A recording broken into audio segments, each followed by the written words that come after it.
Di sekolah kejuruan, dalam salah satu pelajaran di bidang multimedia menugaskan satu kelompok yang beranggotakan 3 orang yaitu Koko, Kakak dan Kiki untuk membuat film pendek berdurasi 5 menit. Mereka mengambil genre horor untuk pembuatan film mereka. Oleh karena itu pembuatan film akan dilakukan di sebuah kuburan.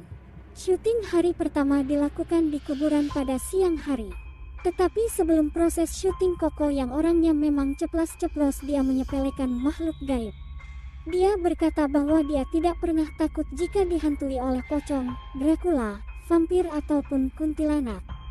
Secara tidak sengaja, ada pocong mendengarkan pembicaraan mereka yang menyepelekan hantu dan niat si pocong pun tergugah untuk menghantui mereka, manusia, yang tidak pernah menghargai hantu dalam hidupnya untuk memberikan mereka pelajaran. Si pocong berpikiran jika hantu pun tidak dihargai bagaimana mereka bisa menghargai sesama manusia. Proses syuting yang dimulai pada siang hari tidak membuahkan hasil hingga hari pun berganti malam saat para hantu bebas berkeliaran. Dan tentu saja niat pocong untuk menghantui ketiganya akan terwujud. Pocong sudah mulai menampakkan diri di depan Koko, Kakak dan Kiki, dan mereka juga melihat pocong menghampiri mereka. Mereka berlari ketakutan, sementara pocong terus meloncat dan melompat mengejarnya. Karena jalan licin, pocong terjatuh dan tertangkap oleh ketiga orang itu lalu menertawakannya. Pocong kesal dengan kelakuan mereka, dan akan terus menakut-nakuti mereka hingga mereka sangat ketakutan untuk memberi mereka pelajaran, bahwa pocong juga punya hati dan dia pasti kesal jika ditertawakan seperti itu. Setelah mereka bertiga sampai di kosan, pocong mulai beraksi lagi. Hal pertama yang dilakukan pocong adalah menakut-nakuti Koko yang sompral dan menyepelekan hantu.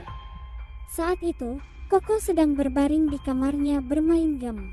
Pocong sudah mulai menampakkan dirinya di hadapan Koko, tapi entah kenapa ekspresi Koko biasa saja, dan dia sepertinya tidak takut dengan keberadaan si pocong. Dia mencoba menakut-nakutinya dengan cara lain, yaitu berbaring di tempat tidur Koko dan menonton Koko bermain game, tapi hasilnya tetap saja nihil. Si Koko tidak pernah takut dengan kehadiran si pocong dan cenderung tidak menganggap kehadirannya.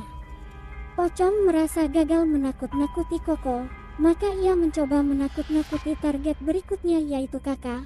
Pocong masuk ke kamar si Kakak, dan Kakak sedang makan di dalamnya, namun Kakak masih belum bisa merasakan keberadaan si pocong, sehingga ia tidak menyadarinya. Hal yang sama terjadi pada Kiki, dia sedang melihat foto saat berada di kuburan tadi. Di salah satu foto ternyata ada pocong yang terlihat dalam foto tersebut dan pocong ada di belakang Koko di foto itu. Kiki sebenarnya takut karena melihat foto itu dan bukan karena pocong ada di kamarnya. Pocong menggunakan berbagai cara untuk mengganggu mereka bertiga, tetapi tidak berhasil. Mereka tidak pernah menghargai kehadiran si pocong, dihargai saja tidak bagaimana si pocong bisa ditakuti. Pada akhirnya si pocong menyerah dan putus asa. Dia memutuskan untuk mengakhiri hidupnya sendiri dengan meminum cairan sabun, hingga akhirnya si pocong terjatuh dan meninggal di kosan mereka. Setelah kematian pocong, arwahnya kembali gentayangan, dan dia semakin menjadi kuat untuk menakuti mereka bertiga, dan mencoba menampakkan dirinya di depan mereka bertiga dan akhirnya berhasil. Pocong berhasil menakuti Koko, Kakak, dan Kiki hingga mereka bertiga pingsan karena terkejut telah melihat si pocong.